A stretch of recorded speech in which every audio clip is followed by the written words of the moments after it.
Maşını həyətdə, restoran həyətində dayanıb. Dedim, bir şəkil çəkdim. Gördüm, avtomobili artıq aparırlar.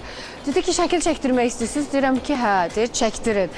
Sonra bana mənim doğum günündə görəm, məni qarşılayır həmin oğlan. Deyir, tanımadın. Deyirəm, sən o günkü oğlansan, bana müəllimin oğluymuş.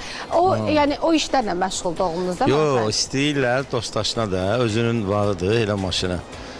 Yəni biznes kimi məşğul olmur. Yox. Özünün biznesi var, maşın biznesdir. Ancaq onu istəyənlər olur da dostdaşlar. Antik maşınlar, gəlin maşını kimi istəyən olanda ödənişli şəkildə, hə? Ödənişli də olur, dost tanışlar da elə-belə də verir. Yəni o işlə məşğuldur, onun işi başqadır. Klipdə də, kiminsə klipində də var idi. Şəbnəm xanımın klipində. Aha, Şəbnəm Tovuzlu'nun klipində də həmin. Çox adamın, Zamiqin də klipində, çox adam çəkir. Maşallah, Manaf mənim evlatları da özü kimi fərasətlidir. Qızının da öz biznesi var. Çünki xonça, belə bəzək, yəni o özəl tədbirlərin bəzək işini səhv etmirəmsə, düzdür Manaf mənim?